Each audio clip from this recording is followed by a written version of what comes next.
Shopping should be fun, but I know what it's like to be a bit fraught, wondering what to buy, overwhelmed with the endless options out there, or ending up with a shopping hangover. Extremes apart, shopping can be an opportunity to review your style and replenish the core of your wardrobe. After all, your wardrobe is only as good as the items you put in there. So today I'll be talking about how to buy clothes that you actually wear and prioritize smart choices over making purchases that end up in the back of our closets, covering in-store, online, and vintage shopping.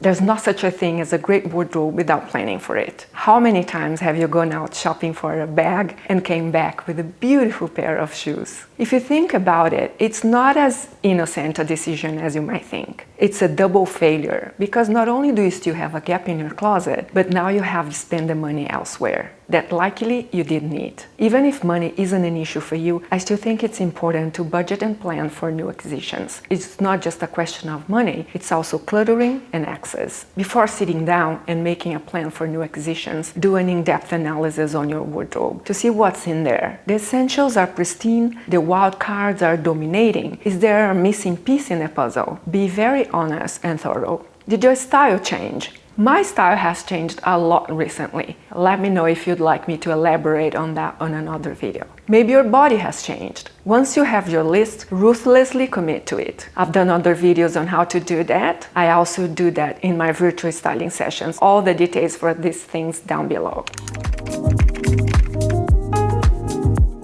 Shopping when the malls and stores are the busiest, festive seasons coming up rarely bring out the best in anybody. So pick up a time to shop when you're going to be at your most alert and positive. And make sure that you take regular breaks to avoid becoming fatigued. Be patient and try not to overachieve. If you can't find the item you're looking for in one trip, schedule a next one. For the same reasons, don't shop when you're feeling tired, hungry, lonely, bored, or upset. Feeling emotional while shopping can lead you to shop unconsciously and therefore not smart, and you end up buying things just to reward or comfort yourself. If you followed me for any length of time, it's likely that your personal style vacillates between the urge to be highly creative and the knowledge that anything that lacks practicality will end up barely worn. Get into the habit of asking yourself, where will I wear this? Too many of us buy impulsively with no thought of what we'll do with the things we buy, or if there are enough items in our closet to pair them with. So go back to the last item. Check if you are reward or comfort buying. Our hard-earned cash and even more precious time is wasted on things that don't belong in our closets or our lives at large. One way to short-circuit the impulse buying cycle is to imagine you already own the item you're considering buying. Fast forward through the thrill of the kill and imagine that this item, the one you're holding in your hands right now, belongs to you. Imagine it in your closet, or better still, can you picture yourself wearing it? Now, think if you're still excited about it, or it has the shine worn off just a little bit, or a whole lot. For even a moment, consider if you really love the item. Many people find that shopping partners are more akin to accomplices in crime. They can nag us on to making purchases that we don't want or need, and can have their own agenda imposed on us. Always relying on someone for their approval is disempowering. Besides, they don't have to live with the consequence of our purchases. So maybe make it a purely social activity with no purchasing allowed. Window shop or have a bite to eat together. But don't buy until you can go shopping on your own. If you shouldn't go shopping with a friend, why should you trust a stranger's opinion? Remember that the salespeople are there to sell to you, no matter how friendly or pleasant he or she is. Yes, they may care that you walk out only with items that suit you and that you will wear, but they want you to walk out with something. That's what they're there for, to sell you something or maintain a relationship with you whereby you keep coming back. That's their business. Salespeople don't know what you have in your closet, what your budget is. No matter how charming or helpful they are, they shouldn't make decisions for you. They may be friendly, but their purpose is one, to sell you something today. Be mindful of that so that you only buy items you need and will wear, not because an effective salesperson talked you into it.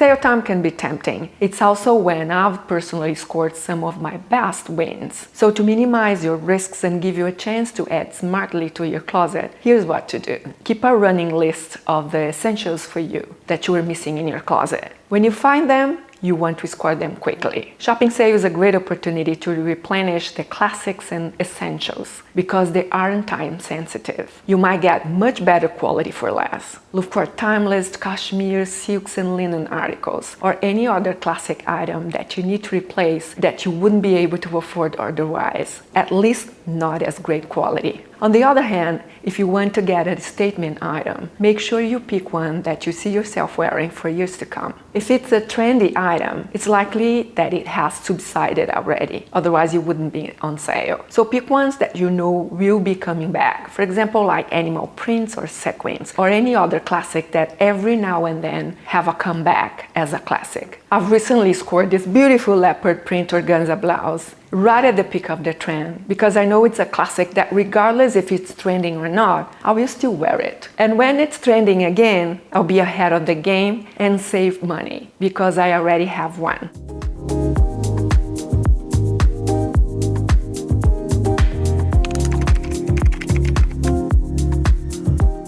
Prices on sale are subjective, and I'll give you the perfect example of what I mean. While searching across multiple sites, I found one item which listed retail prices were completely different. In one site, the item was almost twice as much than another site. And the most impressive thing is that the clearance price was a fraction of the price from one site to another. The second thing I want to impart is don't use sales to become someone else. Buying items should be an additional way to tell the story of who you are and not an opportunity to become someone else or try on new personalities. That's how you get a closet filled with pink tulle skirts that you never ever wear. Rather, use the opportunity to be extra smart about leaning into your style and honing it. Regardless if shopping in stores or online, really commit to your list and don't get distracted. You thank me later. And if shopping online, follow these guidelines to sift out all the junk. Set a filter for category, size, and price. Be aware of misleading descriptions though. Some sellers will call a linen look skirt linen in the title, but polyester in the product description. If in doubt, check with customer service to see the care tag. Use keywords wisely. Search for designer names. Throw in some misspellings just in case,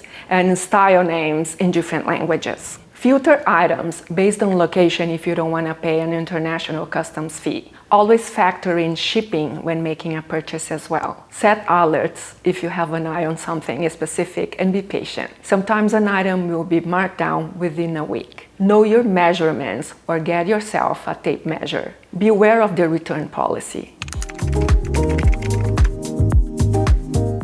For me, shopping secondhand is the ultimate sustainability tool. It's when you can score some rare gems and the perfect way to feel more unique and exclusive without spending a fortune. And it's never been more accessible, but it's an art form. So here are some things to consider when shopping vintage. Check the hardware. It's a dead giveaway of authenticity. Look at minute details like the inside pocket zippers or the heels and soles on shoes. If the item condition is satisfactory, that means below average. Don't be afraid to shoot your shot with an extreme offer. If the item seems too good to be true, it probably is. Search for menswear. Too often, you'll find high-quality designer pieces that you can wear oversized, like blazers, tees, and jumpers, or you can size down. Vintage shopping has a size inclusivity problem over the past century as the median dress size has increased. Brands have shifted the way they fit and measure garments. As a general rule of thumb, if you want to purchase a piece from the 50s or 60s, you will need to add 6 sizes to your current size. Add 4 sizes for the 70s and 1 or 2 sizes for the 80s and 90s. For a wider range of size-inclusive options, consider reworked and upcycled pieces by brands like Redone and Slow Rose Studio. If you're in LA, head to Thick Thrift, a monthly plus-size fashion flea market. If you're serious about investing in a luxury bag, which for me is one of the smartest things you can do, here are 5 bags to set outlets for.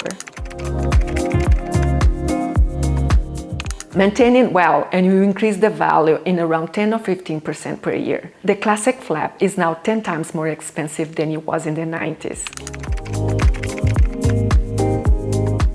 It's worth investment, but prepare to fork out. The scarcity of the Birkins means you may pay more than double the retail price on the second-hand market, but if you get your hands on one, it will be worth its weight in gold.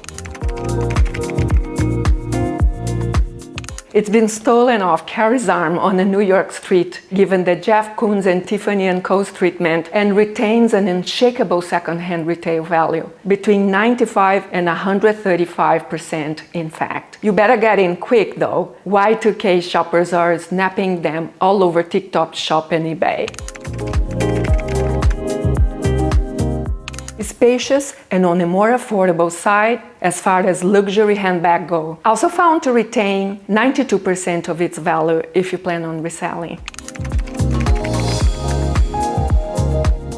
Discontinued in 2008 and reissued in 2018, it's one of Dior's best-selling bags. If you're planning a holiday, purchase it in Europe over the US though. You save a few hundred, depending on the specific style. I will put some second-hand icons for you to mark on your map all over the world in the description box below. Okay everyone, I really hope this was useful and that you warmed up for your next shopping experience. Of course, the makeup of what you need will vary greatly depending on where you are in the process of building your closet, but let it be enjoyable and a true representation of the woman you've become. Thanks for being with me, and I'll see you in my next video. Take care everyone.